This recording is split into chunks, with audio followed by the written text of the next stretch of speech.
Pak Rocky, sebelum kita buka kesempatan buat yang bertanya, ini ada titipan pertanyaan buat Pak Rocky. Ya. Apakah seorang Rocky Gerung itu punya kepercayaan kepada Tuhan? Artinya orang mau tanya, Pak Rocky ini beragama ateis atau agnostik atau bagaimana?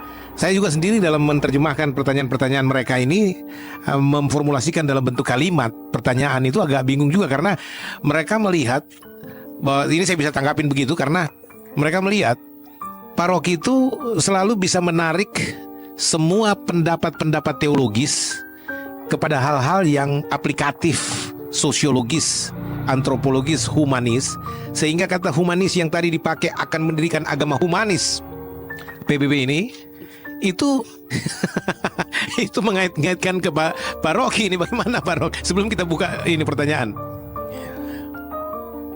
itu pertanyaan yang paling mudah, karena mudahnya nggak perlu dijawab sebetulnya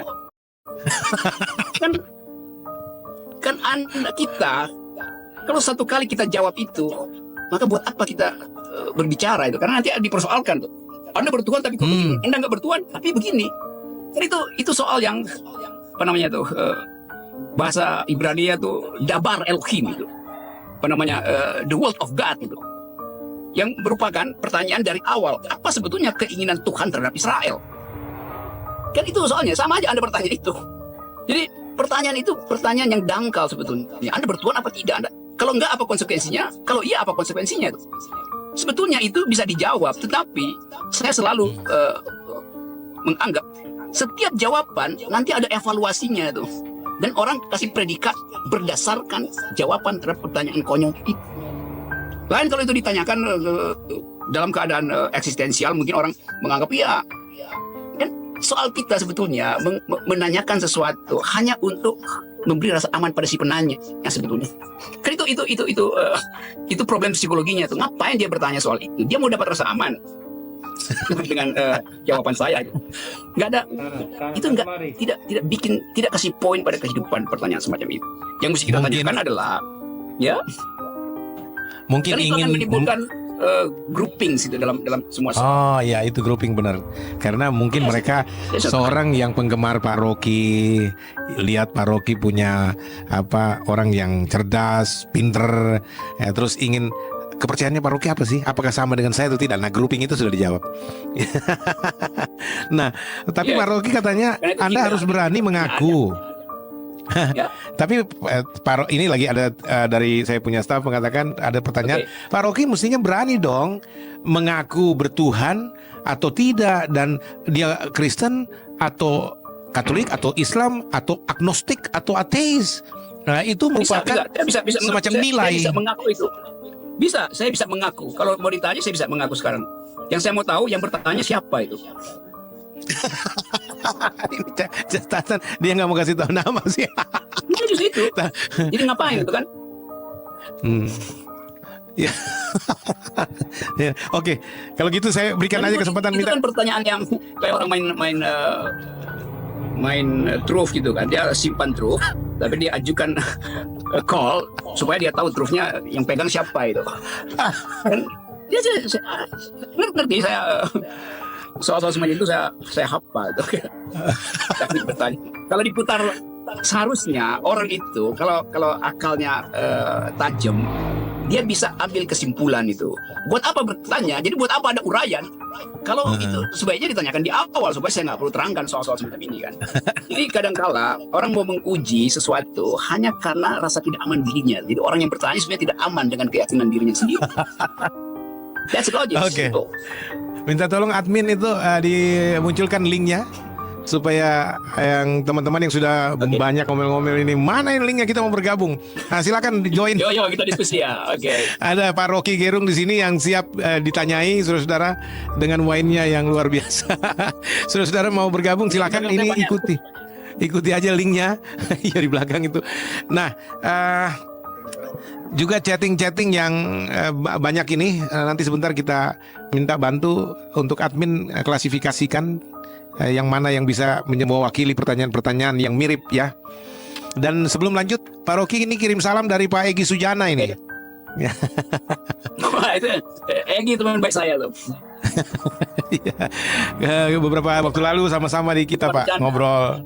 Iya. Egi hatinya sangat baik, hatinya pembawaannya aja yang beringasan, bro. Hatinya sih hati lembut. Iya. Oke. Yang lain silakan. Silakan. Ini kalau ada yang mau bertanya, silakan gabung ya. Ini oke, sudah masuk satu Pak Mihoking, yang lain silakan menyusul, bisa antri. Masih tersedia 5 kursi untuk bisa Anda duduki. Mihoking. Oke, selamat malam. Ya. Kalau tidak keberatan bisa tampilkan wajah dulu. Kalau misalkan masalah data bisa nanti ditutup lagi wajahnya. Sebaiknya tidak. Kalau boleh nggak usah menampilkan wajah. Kalau boleh. Gitu. ya Pak ya. Nggak usah menampilkan wajah Pak ya. Bagaimana Pak Rocky bisa diterima? Never mind. Oke. Enggak, Sekarang ada soal. Oke. Karena saya perlu Pak MK mau wajah. ini. Oke. Betul. Pertanyaan satu aja, kalau boleh. Ya silakan. Oke. Selamat malam Bapak Rocky Gerung sama Pastor Yosua Tewu. Pertanyaan saya untuk Pak Rocky. Oke, so. Bagaimana? Sebenarnya saya sudah nulis di chat tadi. Bagaimana menurut pandangan Bapak tentang tokoh Yesus Kristus? Itu aja. Bagaimana pandangan Bapak tentang tokoh yang namanya Yesus Kristus? Itu saja. Terima kasih. Ya. Makasih Pak King ya, Miho King ya. Pertanyaannya simpel Pak Rocky. Menurut Anda siapakah Yesus itu? Wah, ini pertanyaan Yesus sendiri 2000 tahun lalu yang dia tanyakan kepada murid-muridnya. Menurut kata orang, siapakah aku ini? Dan menurut katamu, siapakah aku ini? Sekarang pertanyaan Yesus itu ditanyakan kepada Pak Rocky. Menurut Pak Rocky Gerung, siapa Yesus itu? Ya, baca aja berapa 37 kitab. Kan itu simple. Kenapa tanya ke saya? Kecuali Anda ingin tahu versi saya, dan versi saya pasti Anda akan anggap sebagai bukan versi official. Jadi kalau saya bilang Tuhan adalah teman berpikir saya, saya perlu 2 hari menerangkan Anda supaya Anda nggak salah paham itu. Kalau saya bilang Yesus adalah teman berpikir saya, Nabi-Nabi adalah teman berpikir saya, Yosua adalah teman berpikir saya. Kenapa? Pertanyaan teologisnya begitu. Kenapa? Karena memang dimaksudkan untuk bercakap-cakap. Teologi kalau nggak dipercakapkan, dia tidak tumbuh. Jadi teologi justru harus ditumbuhkan oleh percakapan. Kalau begitu para nabi ada teman bercakap-cakap. Tuhan pun teman bercakap-cakap. Yes. Ya. Tuhan ada teman bercakap-cakap. Iya, kalau nggak begitu nggak ada doa dong. Doa kan percakapan dengan Tuhan. Iya, jadi begitu cara saya menjawab. Itu cara paling aman menghindari vaksin. Ya, itu cara yang paling concise, yang paling simple tapi langsung fungsional gitu. Oke. Peter Randan, silakan Pak Peter Randan ditampilkan. Pak Peter Randan. Aduh, device Anda ini jadi nggak connected lagi. Sorry. Oke, langsung ke Pak Abu Syaman Sudirman. Pak Abu atau Pak Syaman panggilnya tuh Pak Sudirman ini. Silakan, mau tanya apa sama Pak Rocky? Minta tolong dibukakan ini ya, mic-nya apa ini? Oke. Silakan Pak. Nah, ini dia tertutup otomatis atau gimana itu, admin? Oke, silakan Pak. Oh, diperbaiki dulu, ini yang ditampilkan oleh admin. Halo. Taufik ya? Iya, betul. Pak Taufik, silakan, mau ditanyakan apa ke Pak Rocky? Sebenarnya sebenarnya pertanyaan saya sama dengan yang Bapak yang pertama tadi. Ingin melihat penilaian Pak Rocky itu, Yesus itu siapa? Dan jawabannya adalah teman bicara. Betul sekali itu, bahwa Yesus pun bilang bahwa dia menjadi sahabat. Karena semuanya sudah diberitakan, tidak ada rahasia lagi antara sahabat. Yang saya mau tanya, anggapan Pak Rocky itu sebagai sahabat, Yesus itu Tuhan atau bukan? Karena Pak Rocky mungkin nggak berani menjawab. Menurut saya dia jangan cepat-cepat hakimi dulu. Karena selama ini saya lihat dia akan rugi kalau dia mengatakan iya atau tidak. Dia harus ada di tengah-tengah. Waduh, itu yang saya pikir. ada pendukung Pak Rocky nih, Taufik. Iya, tapi Pak Rocky selalu menempatkan dirinya tuh di tengah-tengah sekali. Oh iya. Dia Berarti moderat ya. tidak Ini mau. yang dibilang Tempatkan di tengah. Iya, tapi yang saya mau ingat banget, oke, Yesus itu teman bicara, tapi sebagai apa? Sebagai teman biasa atau sebagai Tuhan yang memang bisa dianggap sebagai teman? Saya pun berdoa ke Tuhan itu menyebut hanya Yesus. Itu sudah menggambarkan dia adalah teman, sahabat. Tidak perlu kita seperti menghambakan diri. Nah, sekarang yang saya ingin tahu tanggapan Pak Rocky, Yesus itu sahabat yang seperti apa? Itu pertanyaan saya. yes. Sebelum Pak Rocky jawab, Pak Taufik, jangan salah loh, Pak Rocky tidak selalu di tengah. Kadang-kala ekstrem kiri, ekstrem kanan. Tapi kita dengar aja dari beliau.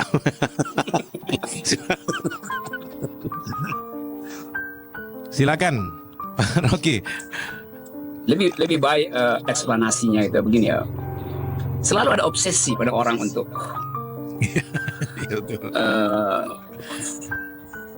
merayakan sesuatu dengan berkumpul. Orang butuh itu tuh karena kesosialan manusia. Saya sering naik gunung sendirian, lalu orang anggap kok sendirian itu. Jadi orang anggap kalau naik gunung itu mesti rame-rame itu. Kalau ke kafe itu kok sendirian. Jadi dianggap sebagai hal yang aneh kalau sendirian itu harus rame-rame. Nah, basis pikiran dari kerame-ramean itu artinya orang ingin mendapat sahabat. Karena itu dia mesti bersama-sama itu. Tapi bagi saya, Tidak harus menciptakan sama. seorang sahabat pada orang lain itu tidak akan lengkap. Karena persahabatan adalah pengalaman intensif antar dua orang itu. Persahabatan. Jadi Anda nggak mungkin saya terangkan sifat persahabatan itu. Kecuali Anda sahabat saya. Saya hanya bisa terangkan Anda sebagai sahabat saya. Tapi saya tidak bisa menerangkan Anda pada sahabat saya yang lain. Demikian sebaliknya. Jadi kalau tanya sahabat seperti apa, bagaimana saya terangkan pada penanya itu? Dia nggak punya pengalaman dengan sahabat saya itu. Jadi saya nggak mungkin terangkan. Itu intinya tuh. Jadi atau Anda mau dapat lengkap atau Anda tidak mendapat apa-apa, itu aja.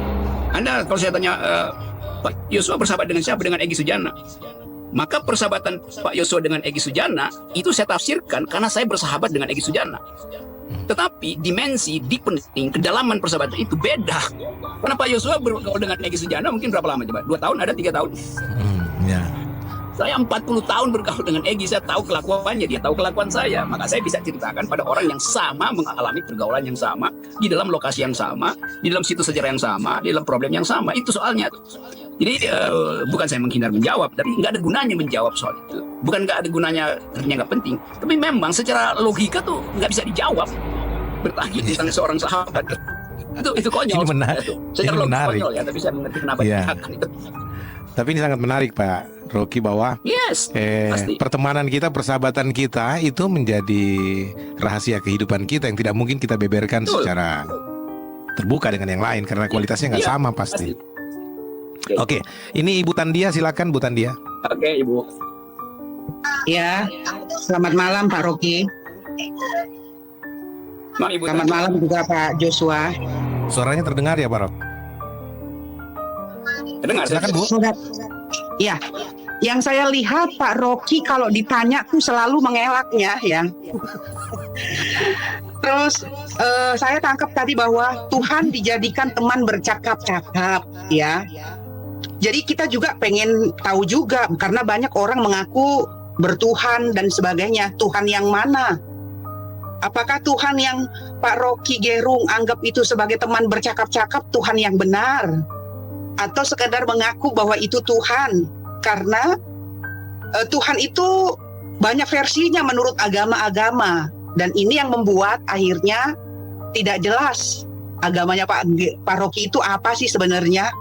Dan ada satu ayat di Alkitab bahwa kalau kita malu mengakui Tuhan, kalau orang Kristen kan Yesus, di hadapan orang, maka Yesus sendiri akan malu mengakui kita.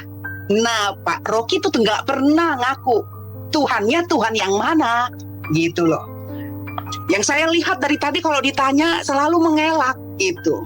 Karena kita harus jelas agama kita apa itu jelas di KTP. Tuhan yang mana, kepercayaan kita yang mana itu harus jelas. Jadi ada sesuatu yang menurut saya yang sedang ditutupi Pak Rocky supaya semua bisa menerima seperti itu. Padahal soal iman kita itu pribadi dengan Tuhan, dan Tuhan kita harus jelas supaya orang juga mengerti Tuhan yang mana, gitu loh. Kira-kira seperti itu. Drink UC 1000 vitamin and be empowered from within. Cakep, apa isi percakapannya ya? Oke, nanti Pak Rocky jawab. Pak Rocky ini bukan dia tanyanya agak sedikit. Waduh, mantap sekali nih, kita mau dengar banget ini dari Pak Rocky apa nih. Silakan, Lur. Itu sama seperti orang bertanya pada saya itu, Pak Rocky udah makan apa belum itu? Tapi dia nggak mau tanya itu. Saya bilang saya belum makan. Lalu dia ambil kesimpulan, oke. Berarti Pak Rocky lapar, mari kita pergi makan. Dia langsung ambil kesimpulan, berarti Pak Rocky lapar, mari kita pergi makan. Saya bilang saya belum makan. Ya karena itu kita cari makan. Lapar. Loh, saya belum makan justru karena saya tidak lapar. Kan itu logikanya begitu. Jadi dia malu untuk menanyakan Bapak lapar apa tidak. Dia tanya sudah makan apa belum. Kalau saya bilang saya belum makan justru karena saya tidak lapar. Kan itu pikirannya begitu kan. Jadi soal-soal semacam ini yang saya selalu bongkar itu. Kalau tadi Ibu mengatakan ada yang disembunyikan, justru Ibu menyembunyikan sesuatu dengan cara mengajukan pertanyaan itu. Kan sebetulnya kan kita bisa duga sebetulnya untuk apa itu ditanyakan. Tapi saya nggak usah sebut untuk apa. Karena kalau saya terangkan itu ada konsekuensi menerangkan. Kalau ditanya, iya kitab Anda apa? Saya bilang Bible. Yang mana yang Bible? Yang versi Hebrew, yang versi Jews Yahudi, atau yang disebut Old Testament? Yang mana itu? Yang diedit di tahun 60 Masehi, atau yang diedit 1200 tahun sebelum Masehi itu, yang 39 buku itu, yang ditulis 1000 tahun oleh bangsa Ibrani, yang mana? Kalau saya terangkan itu nanti kita diskusinya panjang. Yang Anda maksud Tuhan itu yang mana? Yang udah diedit setelah tahun Kristus kan itu masih ada versi dari Gospelnya John, Revelation itu kan ditulis setelah abad pertama tuh. Dan ada versi yang jauh sebelum itu, tahun 1000, 1200 tahun sebelum Masehi juga Bible ada yang di Old Testament. Jadi karena itu saya mengatakan ada pertanyaan yang kadang-kadang nggak perlu dijawab, karena kalau dijawab itu menuntut catatan kaki yang panjang. Tapi orang nggak mau baca catatan kaki, dia hanya ingin dapat consolation, dapat semacam kelegaan, kepuasan atau sesuatu dari jawaban itu. Jadi jawaban saya sebetulnya inginkan untuk memenuhi kekosongan psikologi dari si penanya itu. Jadi keraguan si penanya itulah yang sebetulnya minta saya penuhi itu dengan jawab. Sorry ya, saya jadi analis batin orang psikologi. Ini justru ada agak hilang Yos, hilang. ya, ini Pak Rocky bisa ya? Ya. Jadi ini ada pertanyaan yang dilanjutkan ke WA saya untuk minta diteruskan, Pak. Dan gini, dia bilang begini, ini Pak Rocky Gerung ini parah ini. Jelas dia ngarahin banget orang ke New Age Movement dan jet set pecitan gitu loh. Emang jago banget ngomongan ini antikristus katanya. Nah, Bapak langsung dituduh sebagai antikristus, orang dari kalangan pecitan ya, dan gerakan New Age Movement. Nah, saya berani ajukan ini karena saya melihat seorang Rocky Gerung yang nggak gentar dengan tuduhan pertanyaan apa aja. Bagaimana Anda menanggapi pertanyaan seperti ini? Ya, kalau dia sebut Antichrist, mungkin lebih tepat saya jawab. Atau dia sebut New Age, mesti ada jawaban. Tapi kalau dia gabungkan dua hal itu, resultannya nol. Nggak mungkin saya jawab. New Age atau Antichrist itu. Antichrist itu yang mana? Di dalam pikiran Nietzsche, atau di dalam pikiran Marx, atau dalam pikiran Freud, yang mana? Gitu. Karena itu, kalau pakai istilah itu berbahaya kalau dia nggak paham asal-usul dari istilah itu. Which New Age itu apa? Semacam okultisme, semacam perdukunan itu. Lalu Antichristnya sama nggak dengan perdukunan? Scientology. Jadi ini bahayanya kita sekedar ingin cari sensasi di dalam bertanya atau dalam mengajukan pikiran. Sementara konsep dasarnya itu tidak bisa dia kendalikan gitu. Maka konsep dasarnya itu akan mengeksploitasi dia itu. Jadi saya selalu ingin clarity itu, kejelasan itu, supaya kita bercakap-cakap sebagai orang yang rasional untuk menghadirkan pikiran, untuk menghasilkan kemanusiaan. Jadi kalau Anda sebut antichrist, itu artinya seluruh doktrin tentang kebaikan, doktrin tentang revelation, doktrin tentang humanity itu juga saya abaikan. Padahal saya tadi mengatakan bahwa bahkan perempuan itu, istilah perempuan di dalam teologi itu direndahkan. Itu justru yang sedang kita aktifkan supaya dijadikan sejajar. Karena versi-versi yang buruk dari patriarkisme itu. Jadi saya ingin forum Anda ini tuh coba tapis istilah itu tuh. Kalau nggak kita tumbuh sebagai manusia-manusia dungu yang hanya ingin dapat sensasi di dalam retorik itu. Ya. Logiknya nggak bisa ditandapkan. Jadi saya kasih kritik balik bahwa slogan itu diperlukan di dalam kampanye politik, bukan dalam forum akademis macam ini. Oke, justru itu Pak, karena saya orang yang percaya bahwa Pak Rocky tidak bergeming dengan segala macam isu, sehingga hal-hal seperti ini juga ya sekali-sekali boleh dimunculkan untuk melihat bagaimana kepiawaian Pak Rocky untuk menghandle pertanyaan-pertanyaan, dan kita perlu belajar dari cara Bapak. Gitu. Dalam podcastnya Rocky Gerung bersama Pendeta Yoshua Tewu, Rocky Gerung banyak sekali mendapat pertanyaan soal dia beragama apa, apakah dia ateis, bagaimana Yesus menurut pandangan Rocky Gerung. Itulah pertanyaan-pertanyaan yang dilontarkan kepada Rocky Gerung. Sebelum kita membahas lebih jauh, mari kita simak biografi dari Rocky Gerung. Rocky Gerung lahir tanggal 20 Januari tahun 1959 di Manado, Sulawesi Utara. Adalah seorang komentator politik, akademikus, filsuf, dan intelektual publik Indonesia. Ia merupakan salah seorang pendiri Setara Institute dan Fellow pada Perhimpunan Pendidikan Demokrasi P2D.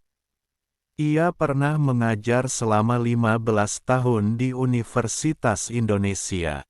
Ia merupakan kakak dari Grevo Gerung yang saat ini menjadi dosen di Universitas Samratulangi. Kehidupan dan kariernya. Rocky mulai berkuliah di Universitas Indonesia (UI) pada tahun 1979. Ia pertama kali masuk ke jurusan Ilmu Hubungan Internasional, yang saat itu tergabung dalam Fakultas Ilmu-Ilmu Sosial. Namun, Rocky tidak menyelesaikan kuliahnya di jurusan tersebut. Alih-alih Rocky lulus sebagai sarjana sastra dari jurusan Ilmu Filsafat. Selama berkuliah, Rocky dekat dengan para aktivis berhaluan sosialisme seperti Marsilam Simanjuntak dan Hariman Siregar. Setelah lulus, Rocky kembali ke UI dan mengajar di Departemen Ilmu Filsafat, yang kini tergabung di dalam Fakultas Ilmu Pengetahuan Budaya, sebagai dosen tidak tetap hingga awal 2015. Ia berhenti mengajar disebabkan keluarnya UU Nomor 14 Tahun 2005 yang mensyaratkan seorang dosen harus minimal bergelar magister, sedangkan Rocky hanya menyandang gelar sarjana. Ia tercatat mengampu mata-mata kuliah seperti Seminar Teori Keadilan, Filsafat Politik, dan Metode Penelitian Filsafat. Ia juga pernah mengajar pada program Pascasarjana. Salah satu mahasiswa yang dibimbingnya adalah aktris Dian Sastrowardoyo. Bersama tokoh-tokoh seperti Abdurrahman Wahid dan Asyumardi Asra, Rocky ikut mendirikan Setara Institute, sebuah wadah pemikir di bidang demokrasi dan hak asasi manusia, pada 2005. Dalam bidang politik, Rocky bersama Sejahrir dan istrinya, Nurmala Kartini Sejahrir pernah mendirikan Partai Indonesia Baru (PIB) pada 2002. Meski ikut mendirikan, ia tak aktif di kepengurusan partai. Belakangan, Rocky memutuskan keluar dan bergabung dengan Partai Serikat Rakyat Independen, SRI, pada 2011. Ia didapuk sebagai anggota Majelis Pertimbangan Partai SRI. Partai tersebut bermaksud mencalonkan Sri Mulyani untuk pemilihan umum Presiden Indonesia 2014. Namun, Sri gagal melewati proses verifikasi administrasi Kementerian Hukum dan Hak Asasi Manusia sehingga tidak dapat mengikuti pemilihan umum legislatif Indonesia 2014. Rocky juga pernah mengetuai Sekolah Ilmu Sosial (SIS), sebuah sekolah non-formal yang mendidik siswanya untuk memahami realitas sosial secara interdisipliner. Di bawah Yayasan Padi dan Kapas yang juga diketuai oleh Sejahrir. Pengajar di SIS ada 10 orang, beberapa di antaranya adalah Arif Budiman, Salim Said, dan Rahman Toleng. Rocky Gerung pernah mengajar di Lembaga Ketahanan Nasional, Lemhanas, lalu mengajar dan memberikan materi para perwira Polri dan TNI dan pernah pula mengajar di Megawati Institute. 17. Ia juga menjabat sebagai Wakil Ketua Bidang Panjat Tebing Alam dan Rekreasi di Federasi Panjat Tebing Indonesia, FPTI, periode tahun 2023 sampai tahun 2027. Pemikirannya, sebagai seorang ilmuwan filsafat, salah satu bidang kajian Rocky adalah filsafat feminisme. Ia banyak menulis di Jurnal Perempuan, sebuah terbitan ilmiah yang dikelola oleh Yayasan Jurnal Perempuan dan didirikan oleh Gadis Arifia, koleganya di Universitas Indonesia. Rocky juga seorang pengajar kajian filsafat dan feminisme, KAF, yang merupakan salah satu program Jurnal Perempuan. Selain itu, Rocky juga terlibat sebagai penulis di jurnal Prisma terbitan LP3ES dengan menulis tentang HAM dan tentang Pancasila. Rocky pernah mendapat kehormatan untuk memberikan pidato kebudayaan akhir tahun rutinan yang diselenggarakan oleh Dewan Kesenian Jakarta di Taman Ismail Marzuki pada akhir tahun 2010. Saat itu, judul pidato Rocky adalah Memelihara Republik, Mengaktifkan Akal Sehat. Pemikiran Rocky Gerung mulai diperhatikan publik secara luas sejak ia muncul pertama kali di acara televisi Indonesia Lawyers Club di awal tahun 2017. Saat itu, Rocky Gerung mengkritik pemerintah dengan menyatakan pemerintah sebagai pembuat hoaks terbaik karena memiliki banyak perangkat untuk berbohong. Sejak itu pula, Rocky terkenal sebagai salah satu intelektual yang tajam dan keras dalam mengkritik pemerintah sehingga sering diundang untuk menjadi narasumber di acara televisi, universitas, dan lain-lain. Kontroversi. Pada tanggal 10 April tahun 2018, ia sempat melontarkan pernyataan kontroversial di Indonesia Lawyers Club yang menyebutkan bahwa kitab suci itu fiksi. Ketua Umum Relawan Indonesia Bersatu, Lisman Hasibuan, melaporkan Rocky Gerung ke Polda Metro Jaya atas dugaan penghinaan terhadap Presiden Joko Widodo. Rocky Gerung dilaporkan usai ujaran yang dilontarkannya viral di media sosial. Perkataan ini dinilai memiliki tendensi menghasut, kontroversial, dan memicu kegaduhan. Pertengkaran di televisi. Rocky Gerung pernah hampir dipukul oleh Sylvester Matutina saat live di E-News dan sempat dihadang oleh host acara, Rakyat Bersuara, karena Sylvester Matutina tidak dapat menjawab pertanyaan Rocky Gerung hingga keluarlah kata-kata, bodoh, pada Sylvester Matutina hingga membuat Sylvester Matutina naik pitam. Agama Rocky Gerung berdasarkan informasi yang beredar, agama Rocky Gerung adalah Katolik. Artinya Rocky Gerung lahir dari keluarga Katolik. Namun kenapa agama Rocky tetap jadi perbincangan? Karena pernyataan-pernyataannya yang terkadang kontroversial. Rocky Gerung termasuk yang berpendapat bahwa Pancasila tidak melarang ateisme. Hal ini karena sila dalam Pancasila tidak hanya sila pertama yang berisi tentang ketuhanan, namun juga sila kedua yang berisi kemanusiaan. Bagi Rocky, sila kedua ini menjadi landasan diperbolehkannya ateisme di Indonesia.